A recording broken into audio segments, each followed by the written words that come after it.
Subscribe করুন সরকারি কর্মচারী চ্যানেলটিকে এবং পাশের বেল আইকনটিকে প্রেস করুন চাকরির খবর এবং বিভিন্ন ইম্পর্টেন্ট নিউজ সম্পর্কে সবসময় সবার আগে আপডেট পাওয়ার জন্য। নমস্কার বন্ধুরা, আপনাদের কাছে state bank of India, Punjab national bank, HDFC bank অথবা আইসিআইসিআই ব্যাঙ্ক অর্থাৎ আপনাদের কাছে যে কোনো সরকারি অথবা বেসরকারি ব্যাঙ্কেই অ্যাকাউন্ট থাকুক না কেন, আপনাদের জন্য বড়সড় আপডেট। বিশেষ করে আপনি যদি এটিএম কার্ড ব্যবহার করে থাকেন এবং আপনি যদি এটিএম দিয়ে টাকা তুলে থাকেন অর্থাৎ এটিএম কার্ড দিয়ে, সেক্ষেত্রে এবার থেকে অর্থাৎ 1 মে থেকে আপনাদের জন্য জারি হচ্ছে নতুন নিয়ম।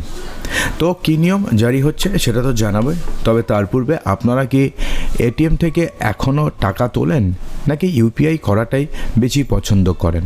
কমেন্ট বক্সে জানাবেন এবং কোন ব্যাংকের পরিষেবা আপনাদের সবথেকে বেশি ভালো লাগে সেটাও কমেন্ট বক্সে জানাতে একদমই ভুলবেন না। বন্ধুরা, এখানে বলা রয়েছে যে এটিএম থেকে টাকা তোলেন 1 মে থেকেই প্রত্যেক লেনদেনে দিতে হবে 23 টাকা করে চার্জ।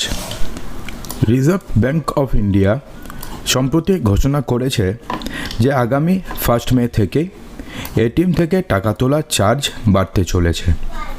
প্রত্যেক গ্রাহকেরই এটিএম থেকে টাকা তোলার জন্য মাসিক সীমা নির্ধারিত থাকে, যার মধ্যে কোনো চার্জ ধার্য করে না ব্যাঙ্কগুলো। এবার থেকে সেই সীমা পেরিয়ে গেলে প্রত্যেক লেনদেনের জন্য বাড়তি 2 টাকা করে দিতে হবে গ্রাহককে। অর্থাৎ আপনাদের যে নতুন করে 23 টাকা দিতে হবে সেমনটা নয়, আগে যত টাকা চার্জেস ধার্য ছিল তার থেকে প্রতি ট্রানজাকশন পিছু 2 টাকা করে বেশি চার্জ আপনাদেরকে দিতে হবে। এটিএম থেকে মাসিক সীমার বেশি টাকা তোলার ক্ষেত্রে প্রত্যেক লেনদেনে 23 টাকা করে চার্জ গুনতে হবে গ্রাহককে। অর্থাৎ মাসিক একটা সীমা রয়েছে, কতটা সীমা রয়েছে সেটা আমরা জানাবো একটুক্ষণ পরে। তো তার বেশি যদি আপনি লেনদেন করেন তাহলে সেক্ষেত্রে 23 টাকা চার্জ গুনতে হবে, সেই সঙ্গে 18% জিএসটি তো রয়েছে। এতদিন পর্যন্ত এই চার্জ ছিল হচ্ছে 21 টাকা প্রতি উইথড্রল। অর্থাৎ রিজার্ভ ব্যাংকের নির্দেশে এবার ব্যাংকগুলো 2 টাকা করে এটিএম উইথড্রল ফি বাড়াতে চলেছে 1 মে থেকে। কতগুলো ফ্রি ট্রানজাকশনের সুবিধা আপনারা পাবেন সেক্ষেত্রে কেন্দ্রীয় ব্যাংক অর্থাৎ রিজার্ভ ব্যাংক স্পষ্ট করে জানিয়েছে যে এখনও গ্রাহকদের প্রতি মাসে 5টি করে ফ্রি ট্রানজাকশনের সুবিধা দেওয়া হবে। অর্থাৎ আপনারা এখনও প্রতি মাসে 5টি করে ট্রানজাকশন আপনারা ফ্রিতেই করতে পারবেন। অর্থাৎ তার জন্য আপনাকে 21 টাকা অথবা 23 টাকা কিছু দেওয়ারই প্রয়োজন পড়বে না। ফিনান্সিয়াল এবং নন ফিনান্সিয়াল ট্রানজাকশন এর মধ্যে যুক্ত রয়েছে। তো ফিনান্সিয়াল ট্রানজাকশন কি? আপনি এটিএমে গেলেন, আপনি এটিএম থেকে টাকা তুললেন, সেটা হচ্ছে ফিনান্সিয়াল ট্রানজাকশন। তাহলে নন ফিনান্সিয়াল ট্রানজাকশন কি? আপনি এটিএমে গেলেন ব্যালেন্স চেক করতে, নন ফিনান্সিয়াল ট্রানজাকশন।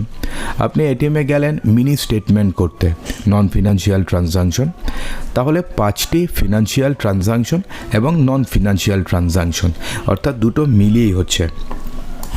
আর এটি কেবলমাত্র তার নিজের ব্যাংকের এটিএমের ক্ষেত্রেই প্রযোজ্য হবে। এছাড়া অন্য ব্যাংকের এটিএম থেকে টাকা তোলার ক্ষেত্রে মহানগরীগুলোতে মাসে 3টি এবং অন্যান্য মেট্রো শহরে মাসে 5টি করে ট্রানজাকশন পাবেন গ্রাহকরা।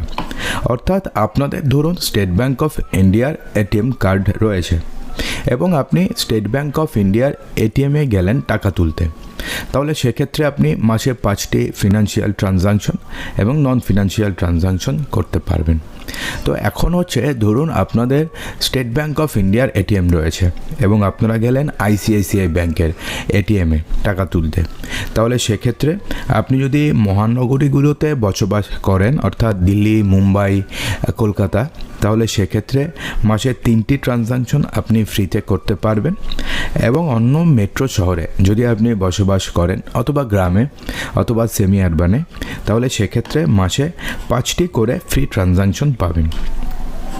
সংবাদ সূত্র অনুসারে রিজার্ভ ব্যাঙ্ক অফ ইন্ডিয়া এবং ন্যাশনাল পেমেন্টস কর্পোরেশন অফ ইন্ডিয়ার তরফে জানানো হয়েছে যে নগদ টাকা তোলার ক্ষেত্রে এটিএম ইন্টারচেঞ্জ ফি 2 টাকা করে বাড়ানো হচ্ছে 1 মে থেকে। অর্থাৎ নগদ টাকা তোলার ক্ষেত্রে এটিএমের যে ইন্টারচেঞ্জ ফি রয়েছে সেটা 2 টাকা করে পার ট্রানজাকশন বাড়তে চলছে 1 মে থেকে।